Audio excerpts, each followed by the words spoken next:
ಪ್ರಜಾಕಿರಣಕ್ಕೆ ಸುಸ್ವಾಗತ. ಬೆಂಗಳೂರಿನ ವಿಶ್ವಾಸಾರ್ಹ ಮಾಹಿತಿ ವಾಹಿನಿ. ಮೊದಲು ಬೆಂಗಳೂರಿನಲ್ಲಿ ಕಮೆನ್ಸ್ಮೆಂಟ್ ಸರ್ಟಿಫಿಕೇಟ್ ಮತ್ತು ಆಕ್ಯುಪೆನ್ಸಿ ಸರ್ಟಿಫಿಕೇಟ್ ಪಡೆಯುವುದು ಕೇವಲ ಅಪಾರ್ಟ್ಮೆಂಟ್ಗಳಿಗೆ ಮಾತ್ರ ಎಂದು ಕಡ್ಡಾಯವಾಗಿತ್ತು.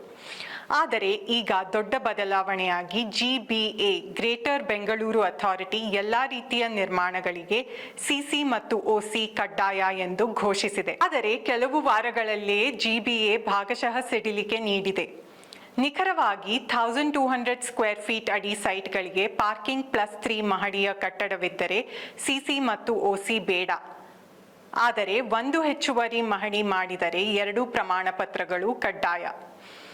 1200 ಸ್ಕ್ವೇರ್ ಫೀಟ್ ಅಡಿಗಿಂತ ಹೆಚ್ಚು ಸೈಟುಗಳಿಗೆ ಈ ಸಡಿಲಿಕೆ ಅನ್ವಯವಾಗಿಸುವುದೇ ಇಲ್ಲ. ಈ ದೊಡ್ಡ ಪ್ರಶ್ನೆ, ಈ ಬದಲಾವಣೆ ನಿಜವಾಗಿಯೂ ಅಗತ್ಯವಿತ್ತ?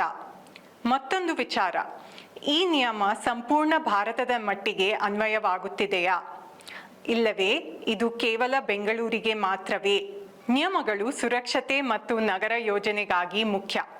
ಆದರೆ ಅನೇಕ ನಾಗರಿಕರಿಗೆ ಈ ನಿಯಮಗಳು ವೈಯಕ್ತಿಕ ಮನೆ ನಿರ್ಮಾಣಕ್ಕೆ ತುಂಬಾ ಕಠಿಣವೆಂದು ಕಾಣಿಸುತ್ತಿದೆ. ಸೆಟ್ಬ್ಯಾಕ್ ಕಡ್ಡಾಯ, ಸೈಟ್ ಬೆಲೆ ಏರಿಕೆ, ಇವೆಲ್ಲರ ನಡುವೆ ಕುಟುಂಬಕ್ಕೆ ಬಯಸಿದಂತೆ ಮನೆ ಕಟ್ಟಲು ಎಷ್ಟು ಜಾಗ ಉಳಿಯುತ್ತದೆ? ಇಲ್ಲೇ ಮನೆ ಖರೀದಿಸುವುದು ಬಹುತೇಕರಿಗೆ ಕನಸೆ. ಈಗ ಹೊಸ ನಿಯಮಗಳಿಂದ ಕೆಲವರಿಗೆ ಸ್ವಂತ ಮನೆ ಕಟ್ಟುವುದಕ್ಕಿಂತ ಅಪಾರ್ಟ್ಮೆಂಟ್ ಕಡೆಗೆ ತಳ್ಳುವ ವ್ಯವಸ್ಥೆ ಆಗುತ್ತದೆಯೇ ಎಂಬ ಪ್ರಶ್ನೆ. ಇದೊಂದು ನಗರ ಸುರಕ್ಷತಾ ಕ್ರಮವೇ ಅಥವಾ ನಿಶ್ಶಬ್ದವಾಗಿ ಅಪಾರ್ಟ್ಮೆಂಟ್ ಮಾರುಕಟ್ಟೆಯ ಕಡೆಗೆ ಒತ್ತುವಿಕೆನಾ? ಬರುವ ಅಪ್ಡೇಟ್ಗಳವರೆಗೆ ಮಾಹಿತಿಯಲ್ಲಿರಿ, ಎಚ್ಚರಿಕೆಯಿಂದಿರಿ. ಪ್ರಜಾಕಿರಣಕ್ಕೆ ಸಬ್ಸ್ಕ್ರೈಬ್ ಮಾಡಿ.